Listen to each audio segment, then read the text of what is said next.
everyone, and welcome. We have a great chat for you today. My name is Althea Blackford of Boston Caribbean Fashion Week, and with me, I have two special very guests. Today's topic is going to be the impact of COVID on the Caribbean fashion industry. So we're going to learn about, from these designers, what's going on with their worlds in terms of how COVID has impacted them, from the personal all the way to the business lifestyle. So here with me today, I have two guests. Representing Jamaica, we do have Mark McDermoth, one half of Irzuri International Designs, correct? Indeed. And then also representing Trinidad and Tobago, we have Heather Jones of Heather Jones Designs. Welcome, everyone. Thank you. Good to be here. Thank you very much. So, COVID. What a world are we living in? So out the gate, the question is, how are you, first of all, subtract business, how are you guys doing? We're doing well. No, I must say. Nobody can overstress how devastating this pandemic has been. We thought 9/11 was bad. Oh my goodness, this blows everything out of the park. So it now, though, has come to a situation where we're accepting it as something that will be around for a while and adjusting our lives accordingly. The sad thing about everything is that Jamaica, out of the ballpark, handled it so well. Our government was so good with it that we got kudos from the international community of how this is the way to deal with it. Unfortunately, we've had some social events in the island which have exacerbated the situation, and now it's kind of out of control. So it's back to frightening levels now, and so this is a big problem, a big worry for us, because we thought we were getting somewhere, and then it's as if we've gone retrograde now. We have over 4,000 active cases on the island, 7,000 recorded cases. And so it's life has changed for us. There is no longer, well, you stay at home more than ever now. So you know, your entertainment levels, your consumption levels are different, but your masks are now a part of your life. Forget the fact that you have to think about hygiene and sanitization and all of that stuff, because, you know, as Caribbean people, we've been there and we're used to that kind of stuff. But the mask reality and the fact that you have to now be protecting not only yourself, but your fellow man, because you go out to the streets and you see loads of people not wearing masks, not taking it seriously, not doing the abiding by the protocol. So you're in a new standard of living, as it were, now, where the normal is no longer, and this is hard because socio-economically, psychologically, it's hitting you from every end.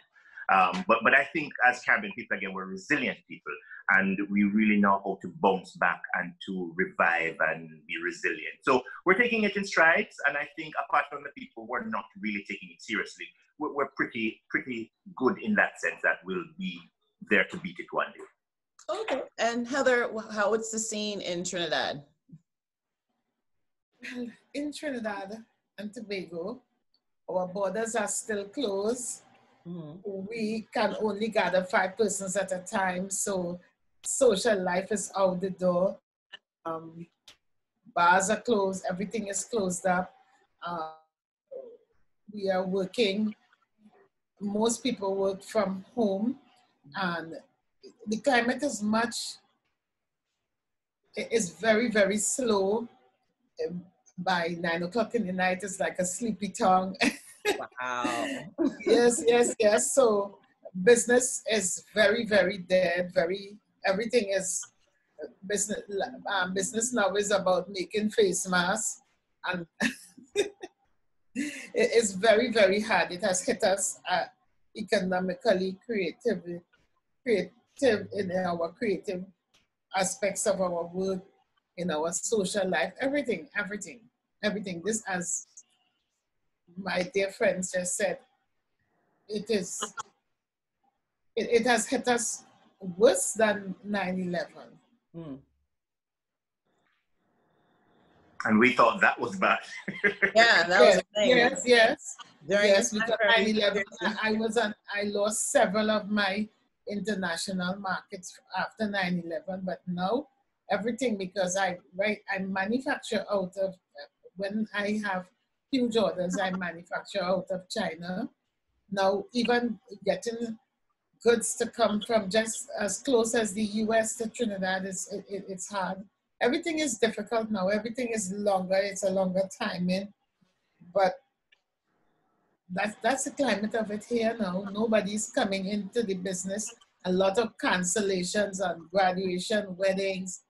Well, Christmas, well, I am hoping that because everyone is at home for Christmas, people will do some decorations and, you know, to make their time happy between their family and so on.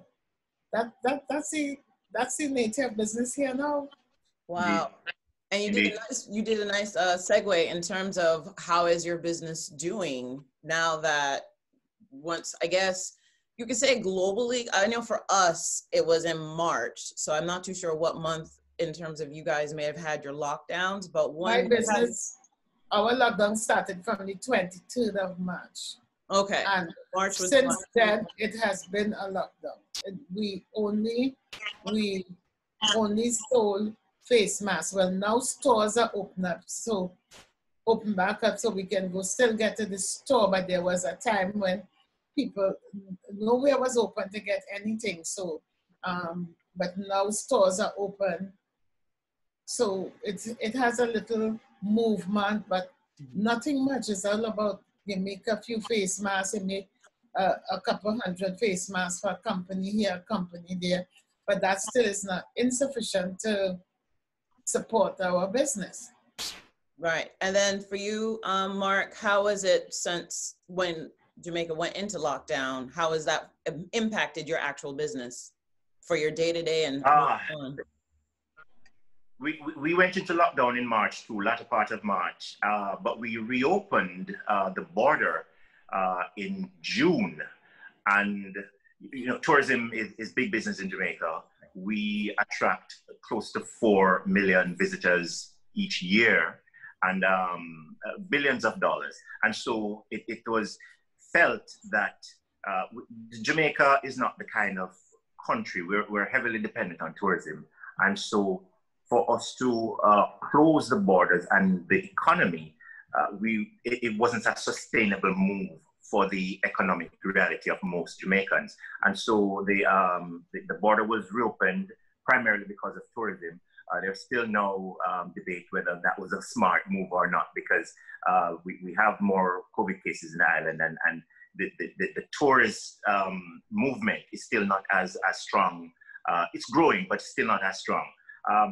So we depend largely on tourism from the fashion industry. It's a symbiotic relationship with tourism, agriculture, some degree of fashion, and so on.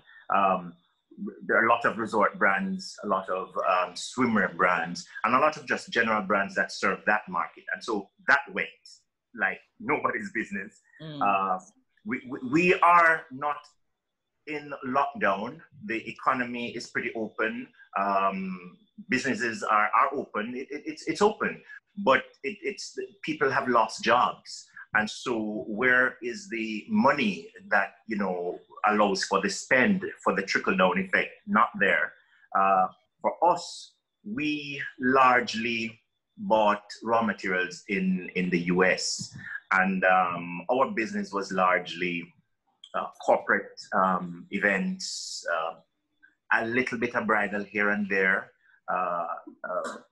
Pageants was big on our radar. And of course, all of that, nobody's going anywhere. People are staying home. So even work, a little bit of the work market that we had is gone. There are no corporate events because, well, they're coming back now slowly, but they're virtual.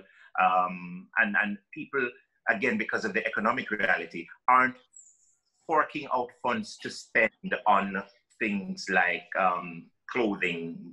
They're more on subsistence. You know, how do I feed myself and my family? That takes first priority. And so for a while to come, we're going to be on the back seat of spending in terms of investing in fashions, in designs, and so on. Which is why you see so many people have pivoted to masks, because that's the bread and butter earner right now. So we did masks too.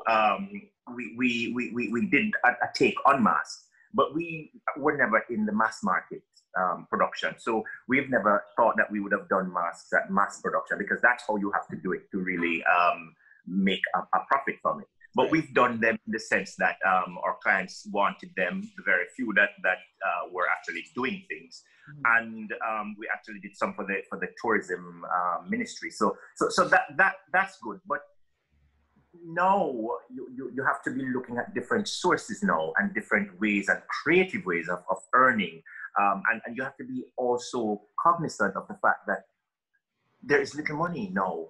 And so, we also are in pageant too. So in terms of even getting sponsorship, you have to be very careful that you're not insensitive to be bullying sponsors now, or demanding money when there is no money. So very difficult times. And one of the things that we're seeing that has an uptick for us is bridal and weddings. Interestingly enough, that has been our mainstay right now. And so that is kind of where we're putting our energies. Thank God. I don't know, it's out of nowhere that we're seeing an increase in weddings and all things bridal. So that's what we've pivoted to, thank God. I must say too, though, that one of my fellow designers I spoke with, interestingly, just last week, she said to me that, I said to her, so how are you doing? What have you had to do? She said, oh my God, thank God, we've not had to do anything, because she's in the market for resort comfort wear, as she calls it. And she says that for some reason, the market is now demanding this from her. So that's been very interesting. So I think, while some of us have pivoted, some of us are thankfully doing okay, because of, I think, what we manufacture, what we market.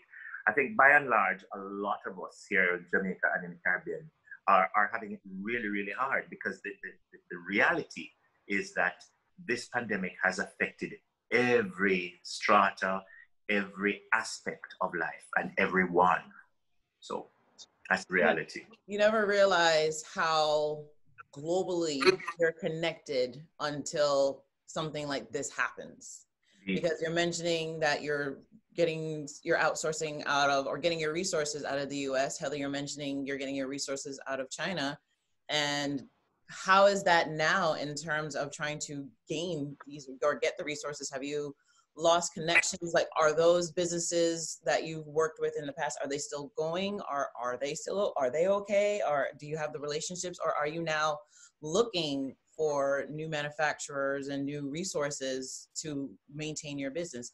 I'll give this one to Heather. Okay.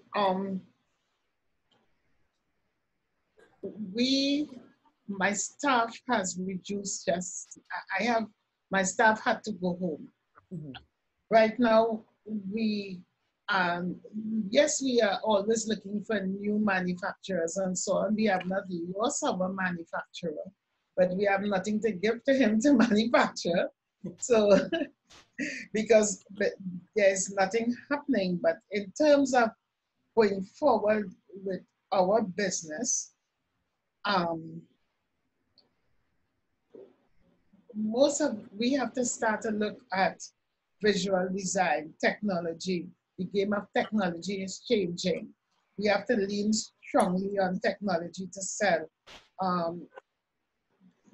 create our images on 3D, to do a 3D effect, to present our presentation, to make proper presentations to the world. And now I think that where I am focusing on going strongly leaning strongly on technology to market my business on a wider scale than Trinidad and Tobago internationally.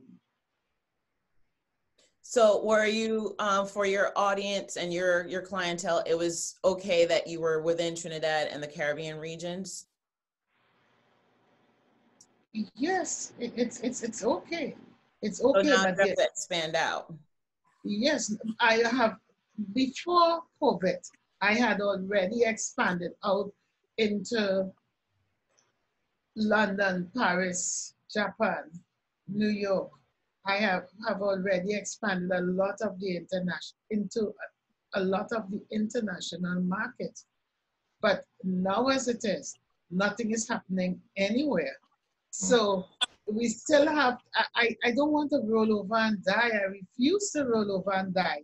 You So now, can't. Oh, you so I am looking at creative ways now to present my presentation, see what fabrics we have in shop, see if we can upcycle some of the things that we have, you know, either recycle or upcycle, use what we have to get what we want, use technology to present it to the world, and see who bites into it. You have to go into your inner self and pull every single Mhm. drop of creativity that you have, every bit of creativity deep in your soul, and come with it. I also do interior decorating, but I did it like a side hobby. You know, it wasn't a major part of my business.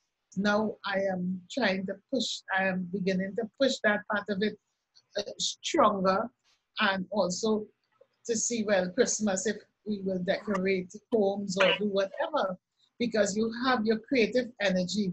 Do not stop. You bloom wherever you are planted. And that's that's what we have to go on right now. And for you, Mark, in terms of who you resource from, are you still in contact? Like, or is that business still there? Are they still existing? And how is it now with the relationships? Or do you have to now trying to find new manufacturers in this process of what's going on? All of the above. I like Heather's little gem. You bloom where you're planted. I love that, Heather. I'm gonna adopt that. Interestingly enough, this was the year when we said to ourselves, we are going bigger. We are going to go online in a bigger way.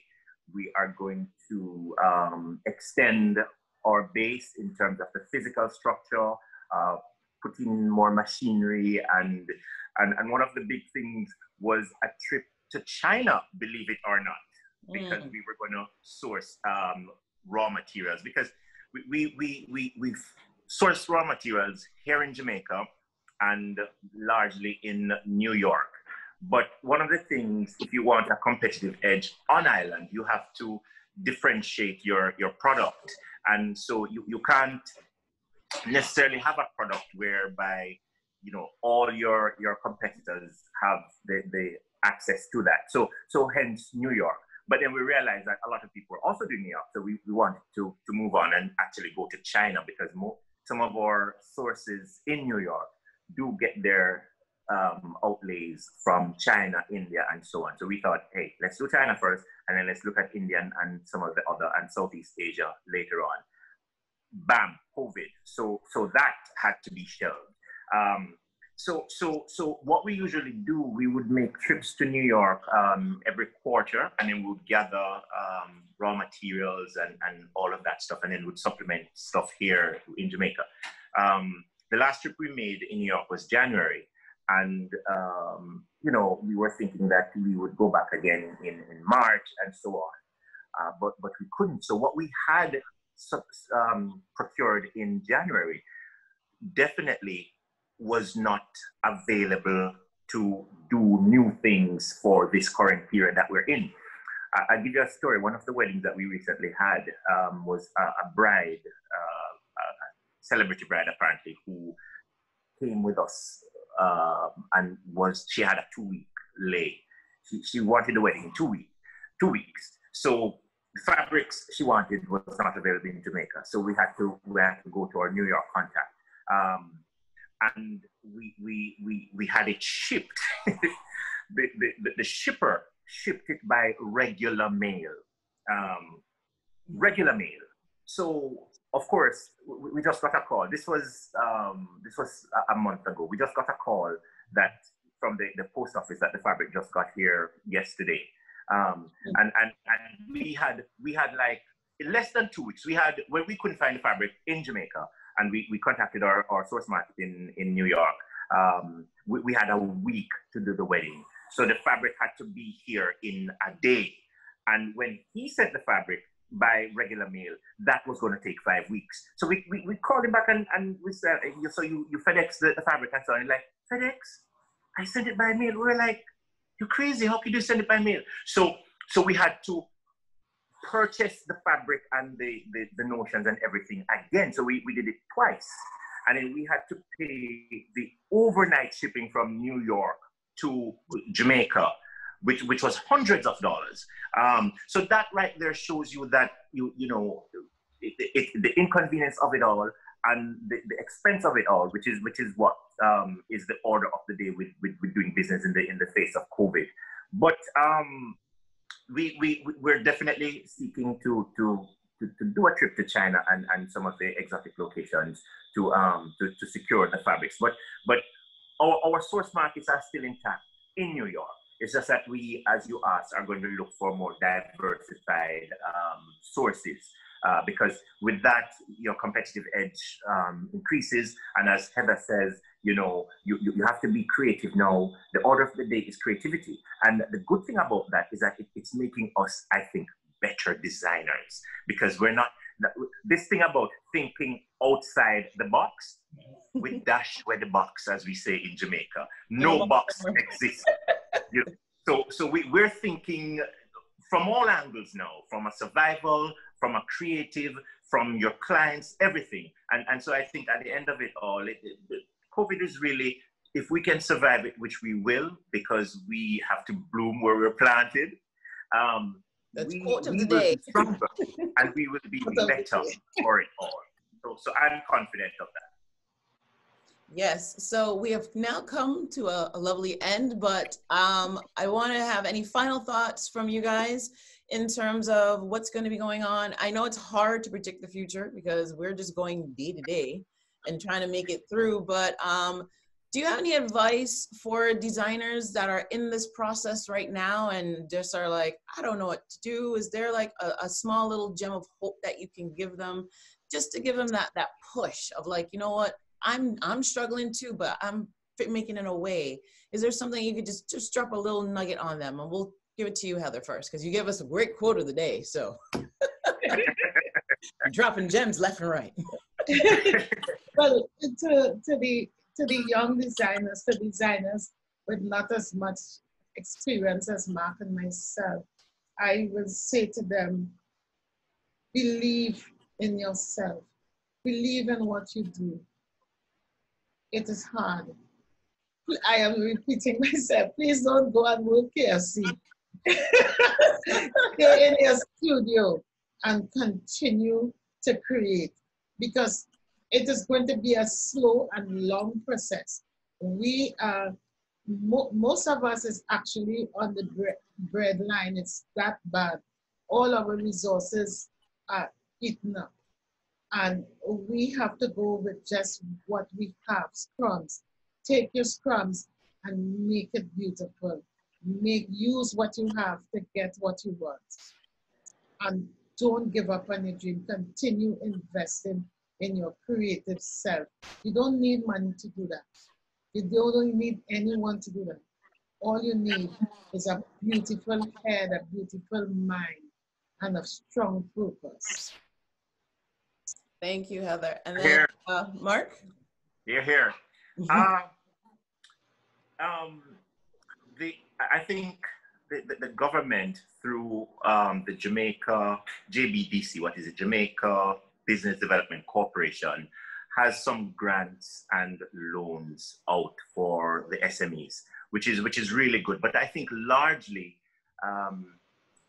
people here are not aware that this is going on. So what I want to say is I echo what Heather says about, the strong head, strong mind, and focusing on your talent and your situation, and then build the creativity out of that.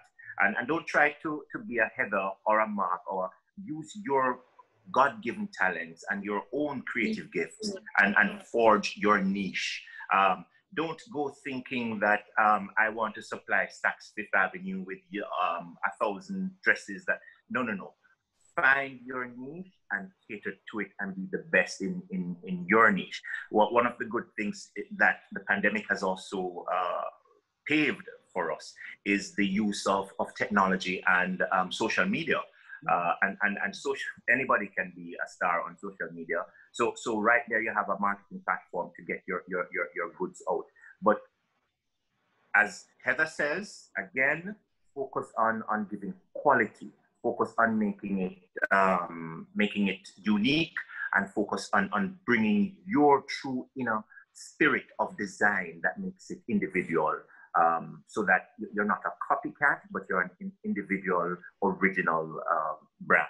I think that's it. But also very importantly, seek out what is out there from government, from corporate companies, and so on, because it's there. It's just to get the information. So go searching, and most of us have time now to search online and so on. I mean, if you type in right now here in Jamaica, government assistance to small companies, a range of information comes up that you can tap into, and that's a start, or that's a movement to a start, if adding on to your creative process.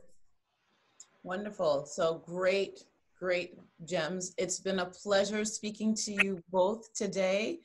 I know that our audience has gotten some great insight into what's going on in your own worlds. And I say to you, all the best, stay healthy throughout this time, and things will pick up, and we will do this and move forward and be for the better. So once again, thank you so much, Mark, and thank you again. Thank you. Thank you for having me. Thank you. And thank you, Mark. Thank you, Heather. Good to see you. Yes, same here.